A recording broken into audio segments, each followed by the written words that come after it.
Howdy, I'm Makinzy Herzog. Howdy, I'm Ashlynn. Our debate topic is who would win in a fight, imperial scorpion or tarantula hawk. I will be arguing that the Pandanus imperator, also known as the emperor scorpion, can win in a fight.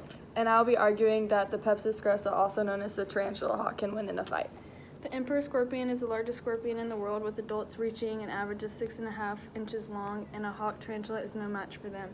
They are native to West Africa and usually found in the hot and humid forest of Nigeria.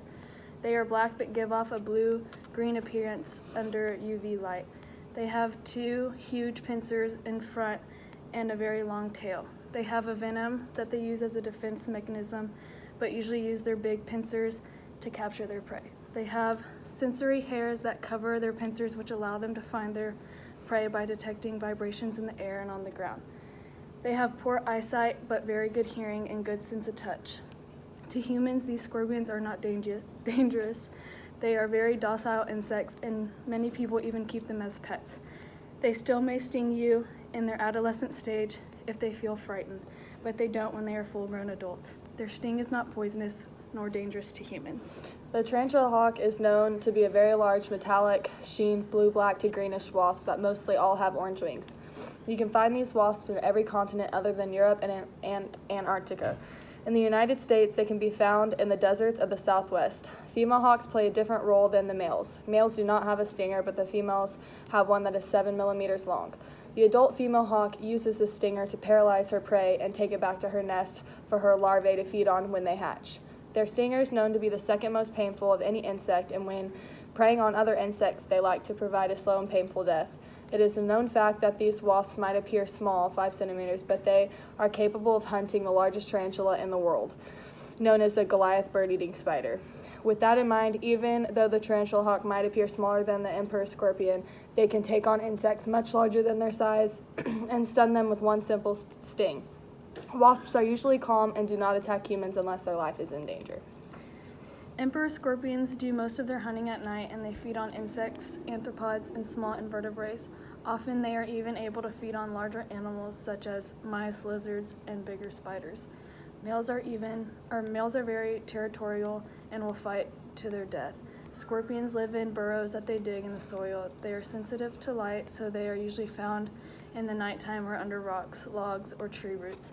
The tarantula hawk will be a tough competitor, but there are some things that help me lean towards the side of the emperor scorpion. First and most obvious, its venom is lethal and will kill any animal that comes into contact with it. Their pincers are incredibly strong, which can allow them to hold their predator in place while they finish the job with their stinger.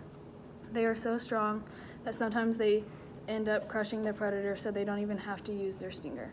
The emperor scorpion has a very hard and thick exoskeleton, which will protect it from getting stung by the tarantula hawk, and in time of danger, the scorpion will create a burrow for protection. Because of this, I feel it would be very hard for the tarantula to take down the scorpion. Tarantula hawks are also nighttime predators due to their nocturnal lifestyle.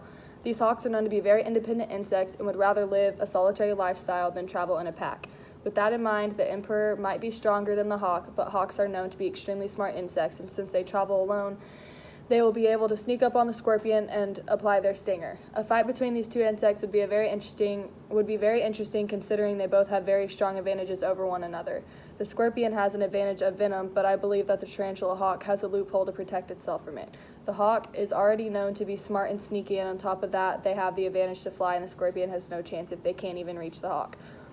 If, in the worst case scenario, the hawk could be feeling vulnerable and can easily use its wings to its advantage to abort the situation. The hawk also has the advantage of having a strong exoskeleton. The males are known to have 7 and females have 6. A tarantula hawk is a known feared species even by insects that are bigger than them.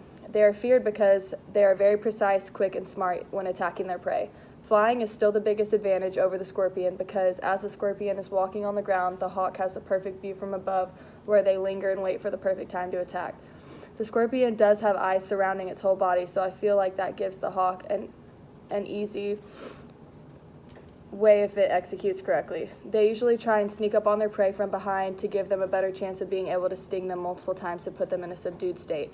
After the prey has been paralyzed by the venom they produce, it is then taken back to the nest and is fed upon for up to 2 months by the larvae their mother laid. Although the tarantula hawk can fly and is bigger, I still believe that the emperor scorpion has the advantage and will win the fight. The tarantula hawk has to be very precise with where it stings the scorpion, which will be very hard because of how fast the scorpion is. The emperor scorpion has many tactics to help defend itself in a dangerous situation and also has ways to hide from the predator if needed. Its structure is built in a very unique way, and it makes it very hard for another insect to win in a fight against it. Humans don't have to worry too much about these scorpions because they're not extremely harmful to us. They even make great pets. After doing research on this insect, I learned that size doesn't matter when it comes to survival. The tarantula uses its size to its advantage in some ways and has no fear when it comes to taking on an opponent bigger than them. Its independence and ability to fly puts some heavy advantages on its back. They also have venom like the scorpions, so it's really all about who will outsmart who first. These hawks are important to research because they are located all around the world other than a few limited places. As humans, we need to know if they were a possible danger to us, knowing they can produce venom and have a stinger. They mean no harm to us at all unless they also feel in danger. Their stinger and venom is simply used to cause pain. They are also important in research because there is a possible chance that in the future they could very well become extinct. Their main source of food is the tarantula, and it's becoming more common nowadays for us as humans to have them as pets. If we keep taking away their food supply, we'll end up killing them off.